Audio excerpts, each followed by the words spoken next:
Good morning, my dear friends. Coronavirus, it has come up as one of the most dreadful diseases in the present time at the global level in the pandemic form. Yes, we need to take care, and a lot of awareness has been generated regarding this disease in the form of print media and the electronic media regarding its origin, its potency, the symptoms, the spread, the management. All these have been put forth, and all systems of medicine, the allopathic, the Ayush, the Ayurveda, Yoga, Unani, homeopathy, Siddha, all have come forward with the knowledge how to handle this disease. I, being an Ayurveda physician and a yoga expert, I would like to put forward certain more materials so that this may be helpful for the mankind. Now, how does one disease spread from one person to another? What has Ayurveda to say in this? One of the major texts of Ayurveda, named as Sushruta Samhita, that tells us the followings. Prasangat gatra sansparshat nihishwasat sah bhojanat sah shayya asanat vastra malya anulepnat. These are the methods how a disease is transferred from one person to the another. This is the mode of transmission of the disease. Prasangat means physical intimacy. If a person enters into physical intimacy with an infected person, or a person who is the carrier of the disease gets infected. Gatra sansparshat means the touch. If a person touches the body of an infected person, maybe in the form of handshake, that becomes a source of infection. Nihishwasat. Shwas is breath. So breath becomes a cause. So maybe the direct breath or in the form of coughing or sneezing. Sah bhojanat. If you're eating together or using the same utensils with an infected person or a person who is a carrier of the disease. But this is very common in our society. We see school children or college or even at homes. Supposing there is a cold drink, one drinks with the same bottle and the same bottle is transferred to the other. So we need to change these habits. This is what is sah bhojanat. Either you are sharing the food or you are using the utensils of that food in which that person who is infected or is a carrier, the same utensils are being used. Sah shayya asanat. Sleeping with an infected person or a person who is a carrier of the disease, or sitting close to that person who is infected or carrier of the disease, or using the linen, the same bed covers, quilts, bed sheets, pillows of the person who is infected or carrier of that particular disease. Vastra malya anulepnat. Vastra is clothes, so sharing the clothes, wearing the clothes of the person who is infected or a carrier of a disease. Malya means using the jewelry. So it's very common sometimes that when we have to go anywhere, we use each other's jewelry. So if that jewelry has been shared with an infected person or carrier of that person, that the disease gets transmitted.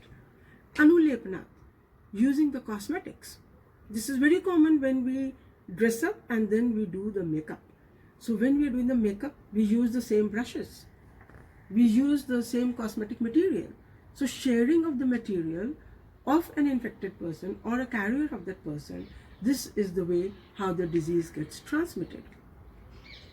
Now, keeping in view all these conditions which Ayurveda text of Sushruta Samhita tells us, these all have been summarized in the knowledge which is being expressed, that is, sanitize yourself, take care of your personal hygiene, use mask, distance making, then coughing and sneezing, the style of coughing and sneezing. This all is definitely being told, but somehow it clicks our mind that these are the methods which we need to take care once we step out of our home.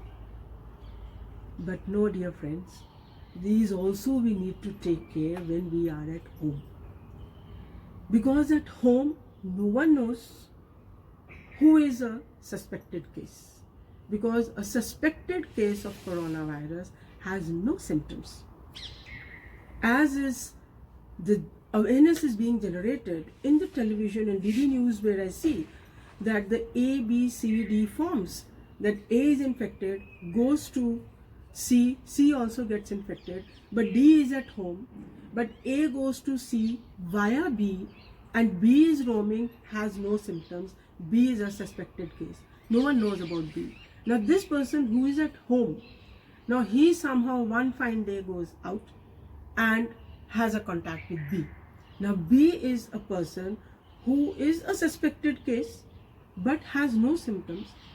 Now this D who has come out of home gets contacted with B and comes home in the form of carrier of that particular disease. Now this D thinks that he doesn't have the disease, and everybody in the home keeps on sharing things, the food, the clothes, all articles, sleeping together. So maybe that person can infect the others because that person is a carrier. So therefore, all these things which I have told right now, these need to be taken care of at home also. Now let us see the positive side of coronavirus. Somehow, during our brought up, we were so busy in the fast lifestyle that we forgot all these measures, and the coronavirus infection is teaching us now that when we come back home, our shoes should be outside, just near the door. This was a common practice in the past, that the shoes which you wear, those same shoes should not enter home.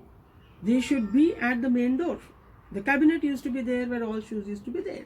And once you enter home, you need to wear the chappals or the shoes or whatever you want to wear which are at home. So then is always when you come home, you change your dress, you wash your hands, your face, your feet, or you take a bath, and then you enter into talking with others. And now what do we do? We just come and directly we are on the bed with our mobile phone. So this trend has come. Similarly, in eating also, drinking also, it's all sharing the same bottle and sharing the same mugs and the cups, sharing the same food. So this has become very common. So this sharing, which has become so common nowadays in everything, in linen, in clothes, in jewelry, in cosmetics, in food, this is a cause how infectious diseases gets transmitted from one person to another. So it's very important that we take care of our personal hygiene inside and outside home. Stay tuned.